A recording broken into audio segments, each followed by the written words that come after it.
Bạn thấy rằng các nước Trung Đông, các nước nhiều sa mạc thì có nhiều dầu mỏ. Thế nên nhiều người nghĩ rằng, tại sao dầu mỏ lại cứ nằm bên dưới sa mạc nhỉ?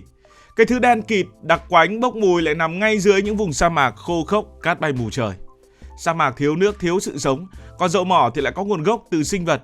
Vậy tại sao hai thứ tưởng như trái ngược này lại gặp nhau? Vì sao dầu mỏ thường nằm dưới sa mạc?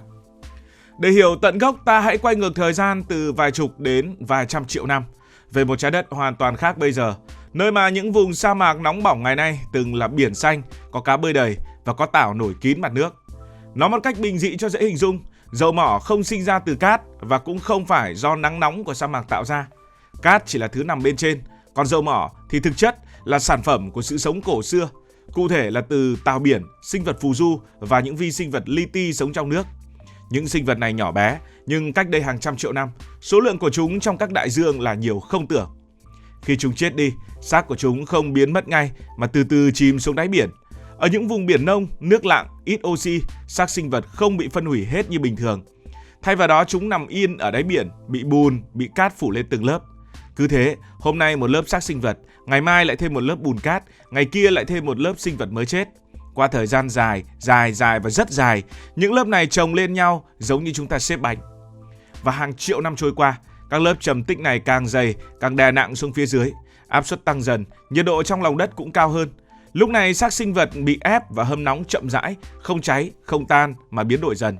Ban đầu thì chúng trở thành kerogen, có thể hiểu nôm na là dầu non. Chôn sâu thêm nữa thì cái này chuyển thành dầu mỏ lỏng.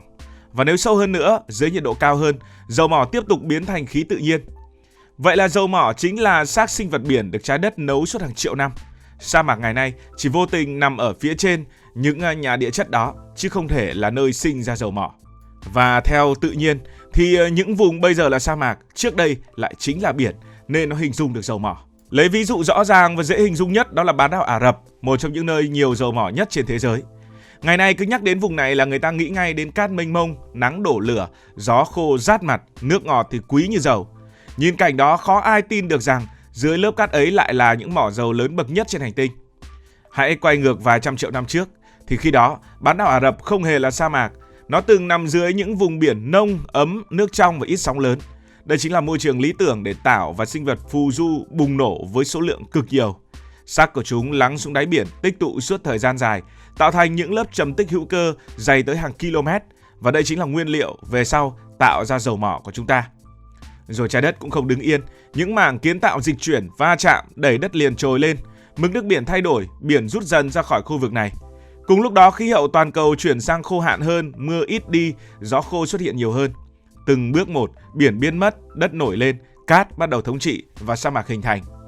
Vì thế nói cho dễ hiểu thì dầu mỏ đã nằm sẵn dưới lòng đất từ rất lâu, còn sa mạc chỉ xuất hiện sau này, giống như một tấm áo cát khoác lên những mỏ dầu cổ đại. Nhìn từ trên xuống thì thấy toàn cát, nhưng bên dưới lại là dấu vết của cả một đại dương đã biến mất từ hàng trăm triệu năm trước. Nghĩa là dầu mỏ đã nằm sẵn ở đó từ trước, còn sa mạc chỉ là tấm áo khoác lên sau này. Không chỉ ở Trung Đông mới có câu chuyện cát phủ lên dầu, mà ở sa mạc Sahara, sa mạc lớn nhất thế giới, nó cũng từng trải qua một hành trình tương tự, thậm chí còn ngoạn mục hơn. Ít người biết rằng sa mạc Sahara ngày nay, nơi toàn cát và gió nóng, từng là một vùng đất đầy nước và sự sống. Trong quá khứ xa xôi, nơi đây từng có những con sông lớn chảy dài, những hồ nước mênh mông, cá sấu, hà mã, thậm chí là rừng rậm xanh tốt. Điều này không phải là suy đoán mà đã được chứng minh bằng hóa thạch của cá, của vỏ sò và sinh vật biển vẫn còn nằm sâu dưới cát Sahara bây giờ. Và bên dưới những dấu vết của sự sống đó là gì? Đó chính là dầu mỏ, là khí tự nhiên, là những bể trầm tích khổng lồ được hình thành qua hàng trăm triệu năm, giống hệt cơ chế tạo dầu ở Trung Đông. Về mặt địa chất, Sahara không hề nghèo tài nguyên năng lượng. Vấn đề nằm ở chỗ, khu vực này có điều kiện chính trị phức tạp, nhiều vùng bất ổn kéo dài, hạ tầng yếu, đường xá, điện nước, cảng biển đều thiếu thốn. Thêm vào đó chi phí đầu tư rất cao, rủi ro lớn, khiến các tập đoàn dầu khí phải cân nhắc từng bước một. Vì thế nói cho đúng thì không phải là sa mạc Sahara không có dầu, mà là ít ai dám khoan hoặc chưa khoan tới. Dầu vẫn nằm ở đó, yên lặng dưới lớp cát nóng, như một kho báu khổng lồ bị bỏ quên, không phải vì không có giá trị, mà vì cái giá để chạm tới nó là quá đắt và có nhiều rủi ro. Cũng liên quan đến sa mạc, thì có dầu sinh ra là một chuyện, giữ được dầu mới là chuyện quan trọng. Để hình thành dầu mỏ hoàn chỉnh thì cần 3 thứ. Một là đá mẹ, đây là nơi sinh ra dầu. Hai là đá chứa, chính là nơi dầu ngấm vào, nó xốp như bọt biển. Và ba là đá chắn. Đá chắn có tác dụng là bịt kín ở phía trên, không cho dầu thoát lên khỏi mặt đất. Sa mạc có một lợi thế cực kỳ lớn, đó là địa tầng ổn định. Bởi vì nơi đây có khí hậu khô. Khô thì đồng nghĩa với ít mưa, ít sông, ít xói mòn, ít phá vỡ địa chất. Trong khi đó, ở vùng mưa nhiều thì nước ngầm xâm nhập, địa tầng dễ bị nứt, dầu rỉ ra ngoài từ từ. Thế nên, sa mạc cũng giống như một cái két sắt tự nhiên khóa chặt dầu mỏ bên dưới hàng chục triệu năm. Và dầu ở sa mạc thì đôi khi lại thú vị hơn, dễ khai thác hơn dầu ở ngoài khơi. Và đây chính là lý do người ta tưởng như dầu chỉ nằm dưới sa mạc. Đơn giản vì khoan trên bờ lúc nào cũng dễ hơn so với việc khoan ở dưới nước.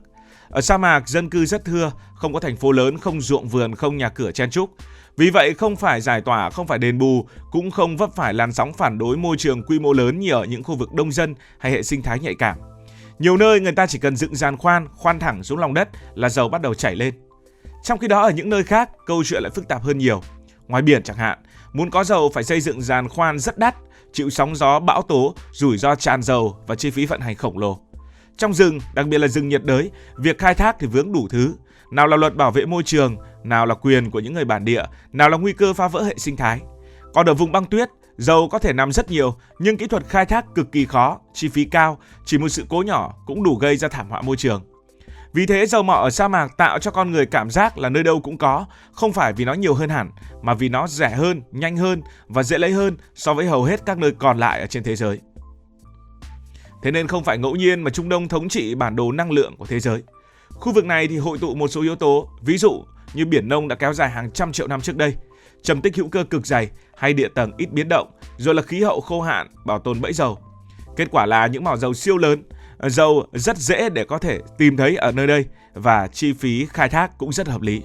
Ví dụ ở Ả Rập Xê Út, có mỏ dầu người ta chỉ cần khoan xuống vài trăm mét là đã gặp, trong khi ở nơi khác phải khoan sâu đến hàng km.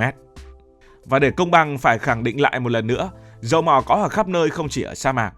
Dầu mỏ có mặt ở biển, ví dụ có những mỏ lớn ở biển Bắc của Na Uy, có những mỏ ở vịnh Mexico, có những mỏ ở rừng Amazon, có những mỏ ở Siberia của Nga, tức là cả biển và trên đất liền.